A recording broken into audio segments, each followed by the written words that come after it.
ఇంట్లోనే కాకుండా స్కూల్లో ఒక లెసన్స్ లాగా టీచర్స్ అయితే రోజు చెప్తారో బతుకమ్మ సాంప్రదాయాన్ని, బతుకమ్మ గురించి కూడా పిల్లలకు మన సంస్కృతి గురించి కూడా తెలవాలి అని అన్ని పండుగలను మనం స్కూల్లో జరుపుకుంటాం. మేము ప్రతి పండుగను బతుకమ్మ పండుగ అంటే చాలా ఇంకా సంతోషంగా అందరికీ కలర్ఫుల్గా మంచి మంచి పూలనే మనం రోజు దేవతలకు పూలను పెట్టి పూజిస్తాం.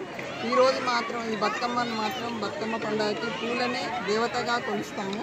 అన్ని రంగురంగుల పూలతో కూడి చాలా అందంగా ఉంటాయి. పిల్లలు కూడా అదేవిధంగా, పిల్లలైనా పెద్దలైనా అదేవిధంగా కలర్ఫుల్గా తయారయ్యి బతుకమ్మను పండుగను జరుపుకోవడానికి చాలా ఇష్టపడతారు మన ఆడపడుచులు.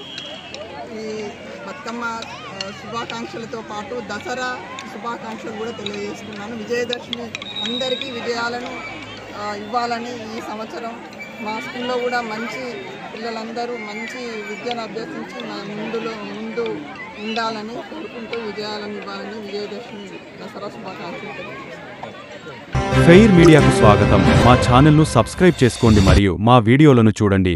ప్రతి అప్డేట్ల కోసం బెల్ ఐకాన్ను ఆన్ చేయండి. మేము నిజమైన మరియు ఫెయిర్ వార్తలు మరియు రాజకీయ అప్డేట్లను అందిస్తాము.